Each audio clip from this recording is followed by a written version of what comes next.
Here we are in Coquitlam, in the same spot where I constantly see these scooters blocking the sidewalk. As you can see, some concerned citizen has moved these off of the sidewalk in consideration of people with mobility issues. Now, I take a walk every day around this neighborhood, and I'm guaranteed to see at least 2 and sometimes 4 instances of these vehicles blocking the sidewalk. We're here continuing our conversation about the e-scooters blocking sidewalks and causing problems for people with mobility issues and sight issues, and people in walkers, and even mothers in baby carriages. And I'm here today with a lovely lady who was interviewed by Global Television, and her name is Lelainia Lloyd.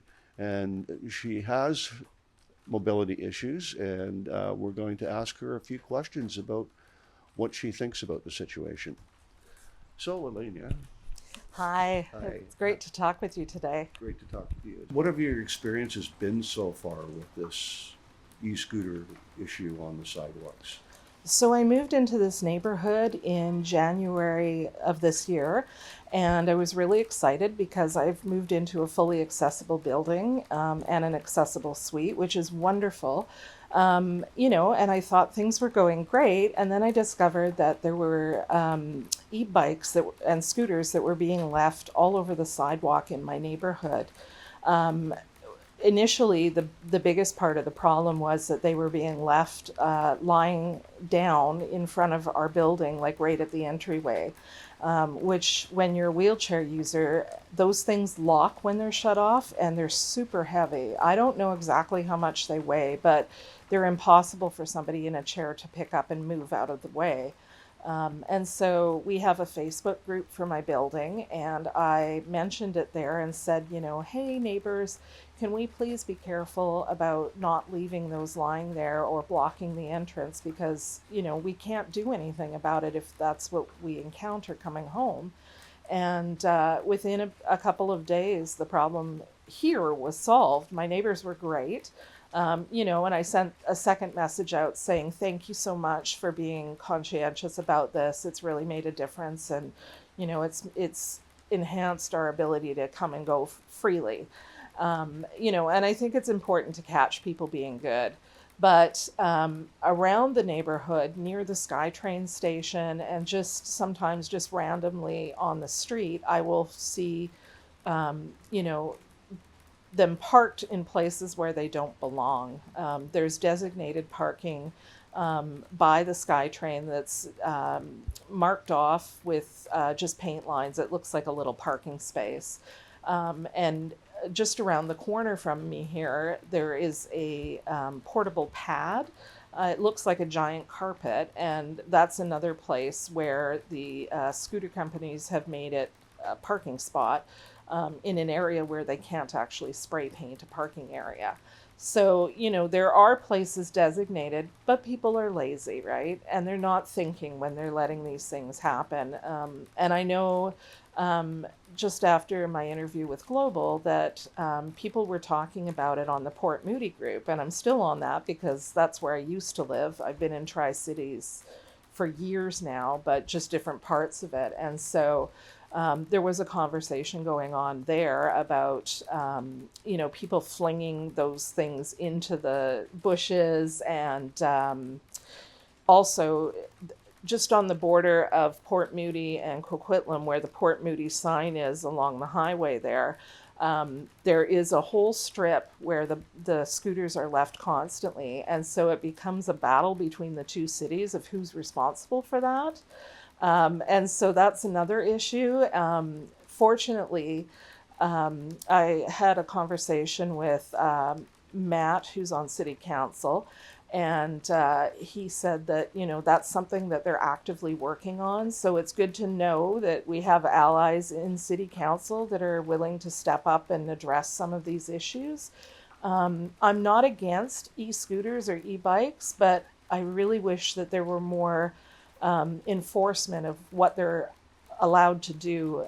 Some of the issues have been, I've been on the pathway around the south end of Lafarge Lake coming home, and it's dark out, and somebody on a black scooter wearing all black with earphones in comes ripping up behind my wheelchair, zips out in front of me, cuts me off, and I'm hollering at them and they can't hear me. It says right on these things that they're not allowed to be ridden on the sidewalk.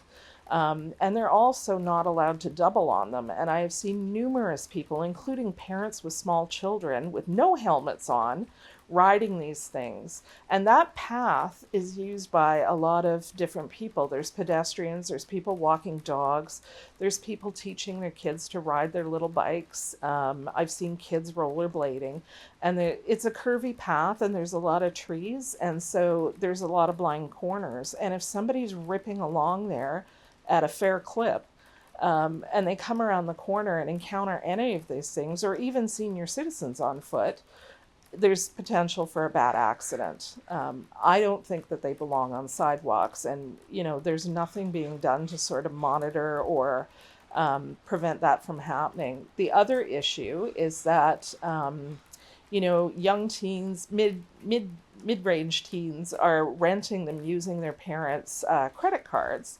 And my thought is if they get into an accident, who's going to pay for that? ICBC is not covering e-bikes or e-scooters because they consider them bikes. And so they're like a vehicle, but there's no insurance on them. There's no rules around that. And so the companies that are providing them have some insurance, and you're covered sort of under that. But if you're using a parent's credit card and you're the one that causes the accident, how does that work?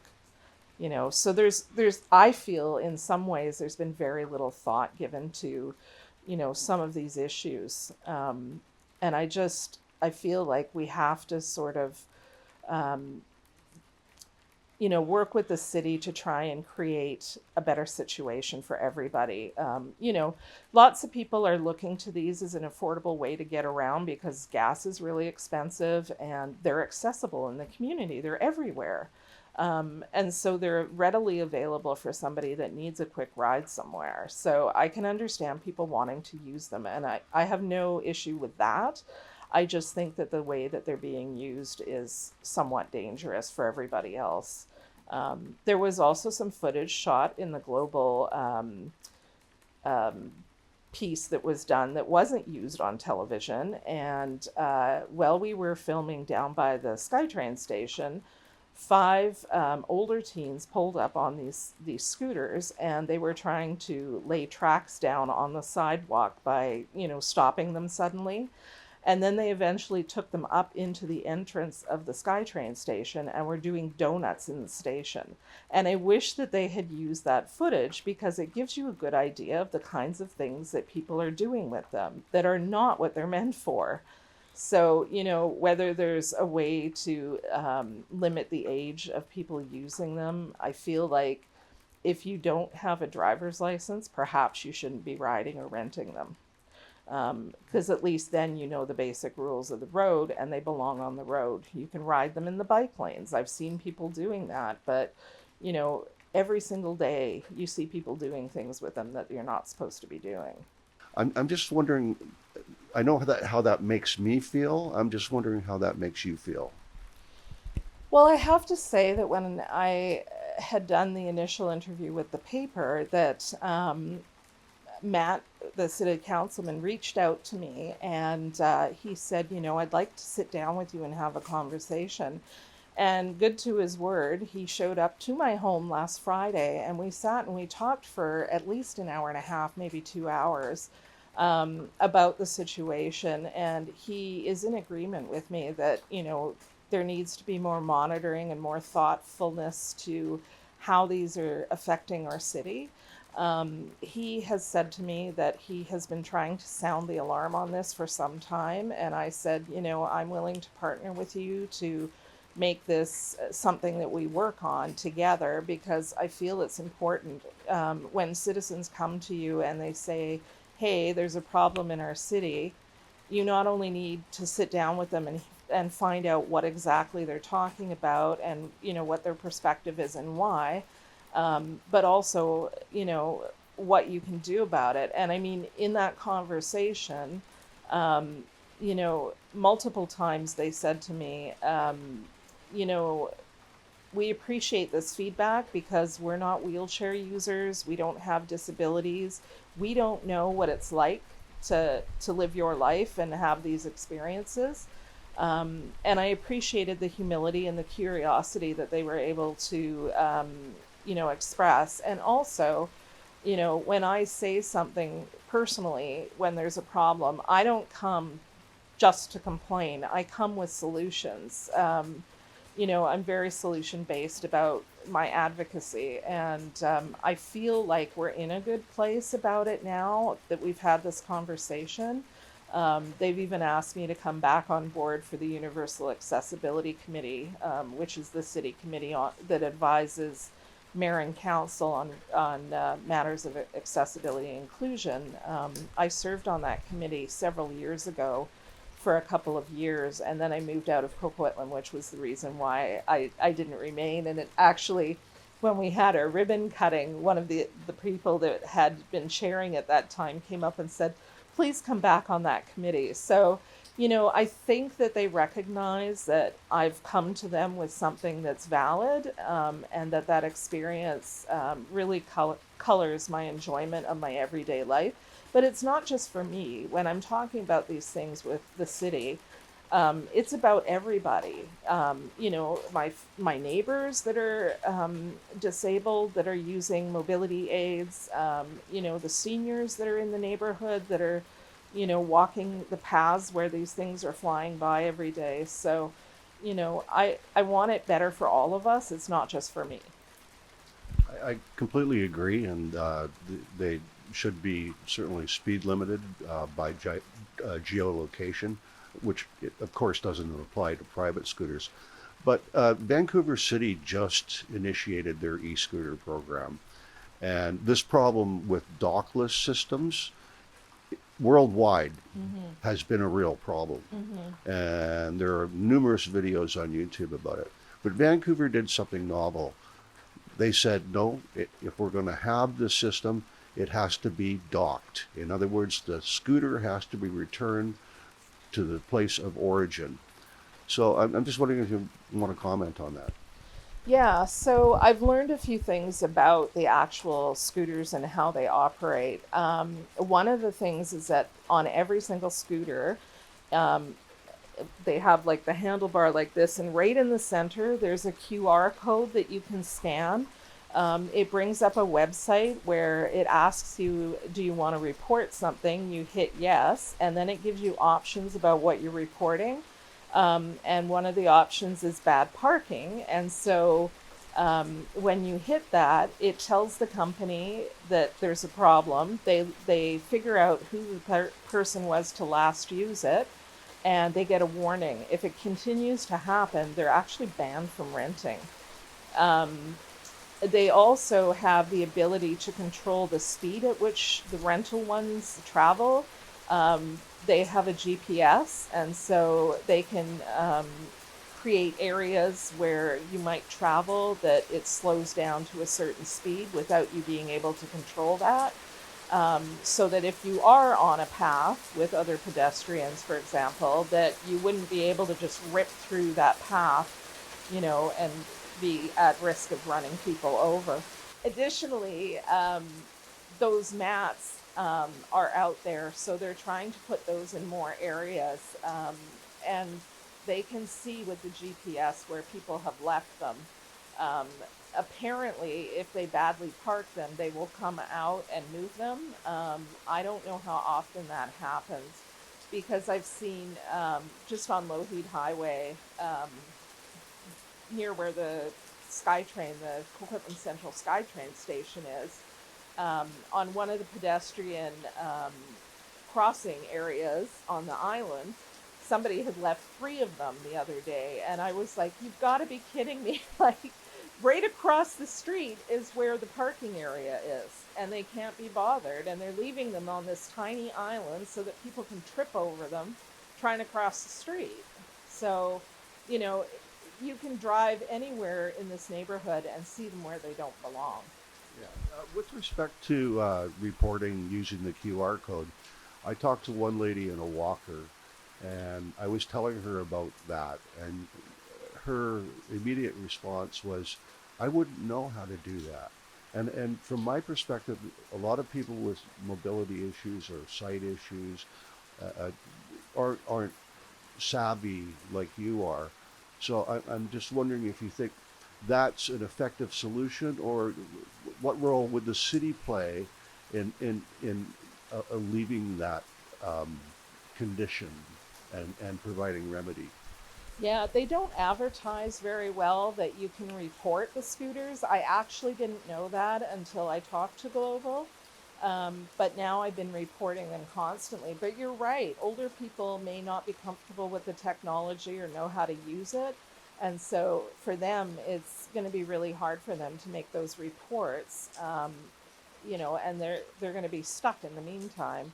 I also am really concerned about people with visual disability because my best friend is visually impaired, and I know darn well if we were to go out together that I would have to be spotting for her to make sure that there weren't any lying across the path because she would never see them and she'd fall. So, and that's with me present, and I think, like, that's not practical for people with visual disabilities. They need to go about their lives and they need to be able to do it relatively safely. So, I think about who are the most vulnerable people when something like this is happening, and how can we make it better for them? Because if we make it better for the most vulnerable people, then everybody will be safer. I totally agree, because I've seen a visually impaired woman around my neighborhood with a white cane, and now when she goes out, she has to have somebody accompany her. And if it's a senior, they could go over and break a hip, and then, that doesn't end well for most seniors. Exactly. Exactly. I just feel like this is a problem. It's not just a problem for disabled people. I would urge anybody in the city who feels that this is, impeding their enjoyment of our city, affecting their ability to remain safe when they're out and about. Talk to your city councilors, show up at the meetings, make your voice heard, because this isn't just a disability issue, it's a citizen issue, and we all need to take responsibility, and there's strength in numbers. So if other people can speak up and be good allies for the disabled community, then we're all going to be better off. I think if you have a loved one who's disabled, or you have a loved one who's a senior citizen, if you're a mom with a baby stroller, anybody that's using mobility equipment, speak up. Let your voice be heard, because City Council has a duty to listen to its constituents, and we have to speak up if we want to make changes in our city. It's all of our responsibility. Thank you so much for inviting us into your home and discussing this issue.